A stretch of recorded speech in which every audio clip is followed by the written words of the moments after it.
인간이 전적으로 타락한 것은 엄청난 문제입니다. 왜냐하면 하나님과 분리되고 단절되었기 때문입니다. 사람은 절대로 하나님과 분리되고 단절되어서 살아갈 수가 없습니다.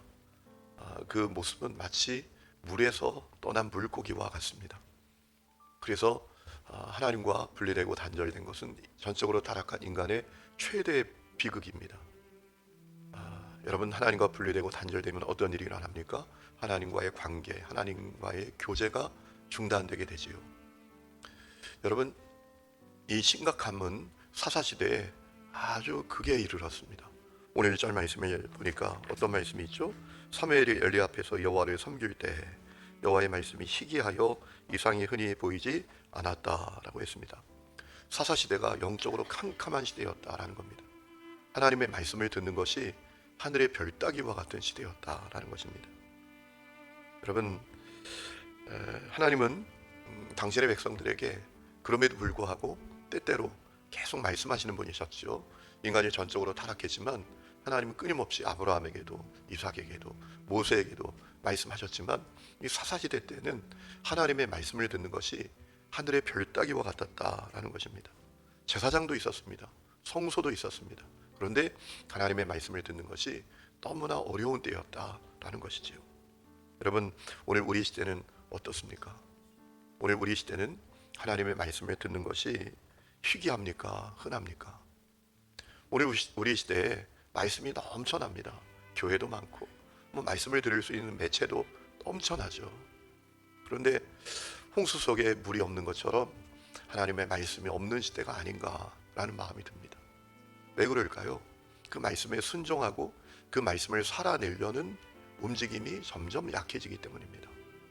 여러분, 들은 말씀이 하나님의 말씀이라면 그 말씀대로 살아가려는 사람들이 일어나지 않겠습니까? 하나님의 말씀대로 살아가려는 그 몸부림이 있지 않겠습니까? 여러분, 이 사사시대에 왜 하나님의 말씀을 듣지 못한 걸까요? 중요한 이유가 있지요. 사람들이 다 자기 소견에 오른 대로 삽니다. 자기가 왕입니다. 그러니 주님의 말씀하고 싶으셔도 말씀하실 수가 없는 거죠. 오늘 우리 시대가 그와 같지 않은지 돌아보는 은혜가 우리 가운데 있어야 할 줄로 믿습니다. 오늘 많은 사람들이 자기 소견에 오른 대로 살아요. 자기가 왕입니다. 저는 참 목사지만 목사가 부끄러울 때가 있어요. 왜냐하면 목사님들을 만나면 다 왕이에요. 목사님들 만나서 회의하면 회의하기가 너무 어려워요. 왜냐하면 다 왕들이 모인 것 같아요. 여러분, 오늘 우리의 모습도 그와 같지 않은지. 여러분, 그러면 주님이 말씀 못 하시는 거잖아요. 사사시대에 왜 그래도 때때로 아브라함에게도 모세에게도 야곱에게도 말씀하셨던 그 하나님의 말씀이 희귀했는가? 다 자기가 왕으로 사니까 주님이 말씀 못 하시는 거죠. 말해도 듣지 않는데 오늘 우리 시대가 그와 같지 않은가? 우리가 잘 돌아보고 하나님의 말씀에 순종하고 그 말씀대로 살아가려는 몸부림이 우리 가운데 있어야 될 줄로 믿습니다. 왜냐하면 하나님은 당신의 백성들을 포기하지 않으시기 때문입니다. 여러분, 사사시대가 너무나 캄캄했습니다. 제사장마저도 타락하고 무기력한 모습이 되고 말았습니다. 우리 엘리 제사장의 모습을 통해서 분명히 알 수 있지 않습니까? 하지만 하나님은 당신의 백성을 포기하지 아니하셨습니다. 오늘 4절 말씀 보니까 어린 사무엘이 성소에 누워 있을 때 하나님께서 사무엘을 부르시지 않았습니까? 영적으로 캄캄한 시대가 되었습니다. 절망적인 시대가 되었습니다. 하지만 하나님은 그럼에도 불구하고 희망의 역사를 이루시기 위해서 한 사람을 부르셨다 하는 것이죠. 오늘도 하나님의 역사를 이루어 가신다고 믿습니다. 하나님 당신의 백성을 포기하지 않으시기 때문에 캄캄한 시대에 희망의 역사를 이루실 사람을 부르신다라는 것이에요. 여러분, 그 역사에 응답하기 위해서 우리에게 필요한 것이 있습니다. 한나와 엘가나처럼 하나님의 나라를 꿈꾸는 사람들이 일어나는 것입니다. 여러분, 한나와 엘가나는 하나님의 나라를 꿈꾸는 사람들이었잖아요. 여러분, 그들이 다 하나님을 모르고 왕으로 살아가는 그때에 실로까지 예배드리러 갑니다. 제가 말씀을 드렸죠. 꽃박 이틀이 걸려야 되는 산악지대였습니다. 쉽지 않은 길이었습니다. 그런데 이 엘가나가 온 가족을 이끌고 그곳으로 갑니다.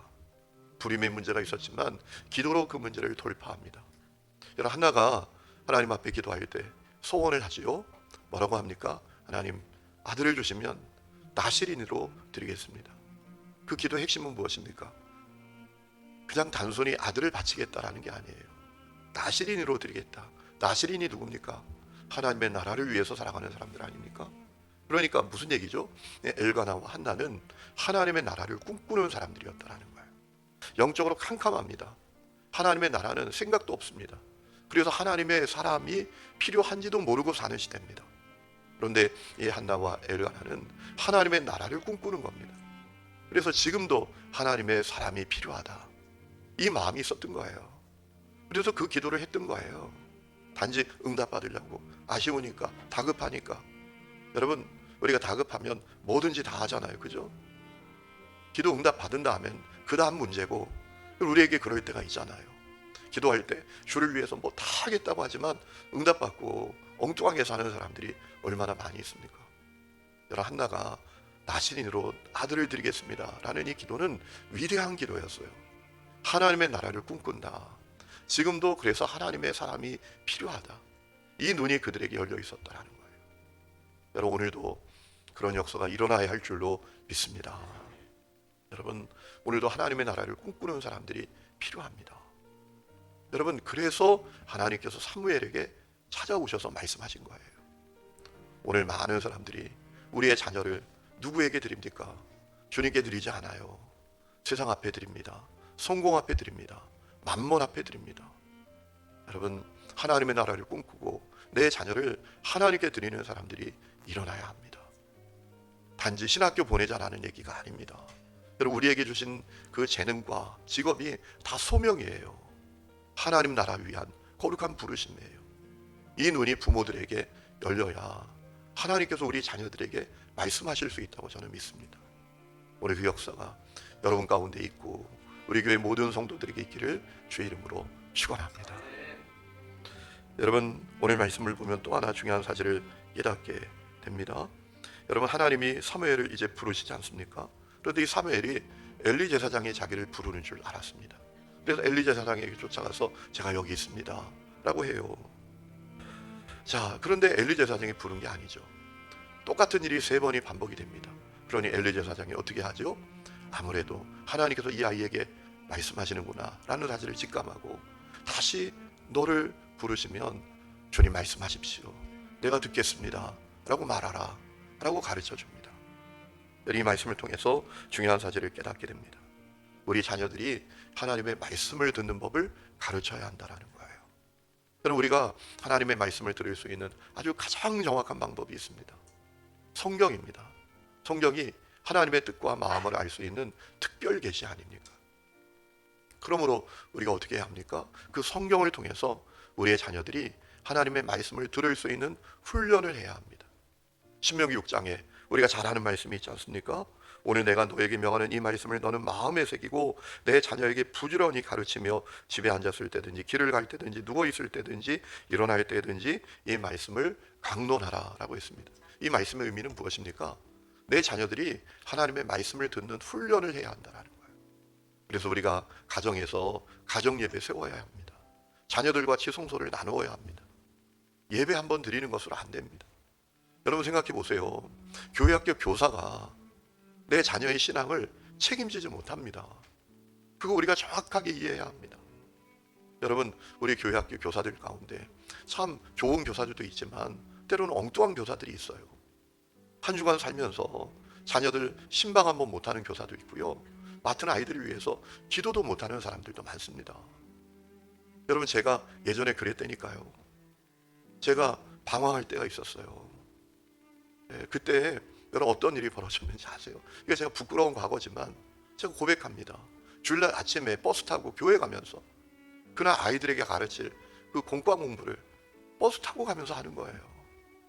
여러분, 우리 교사들 가운데 그런 교사들은 없겠지만 제가 드리고 싶은 말씀은 교회 학교가 내 아이의 신앙을 책임져 주지 못한다라는 거예요. 일주일에 1시간 만나는 교사가 어떻게 내 아이의 신앙을 책임지겠습니까? 그럼 우리가 가정에서 우리 자녀들이 하나님의 말씀을 듣는 훈련을 해야 한다라는 것이죠. 가정 예배 세우고 지성소 세우고 하나님의 말씀 앞에 우리 모두가 있어야 합니다. 그때 훈련 받는 거예요. 여러분 훈련은 갑자기 되는 게 아니잖아요. 벼락치기로 되는 게 아니잖아요. 서서히 배워드는 거예요. 서서히 몸에 익는 거예요. 여러분 그런 역사가 우리 가정에 있어야 할 줄로 믿습니다.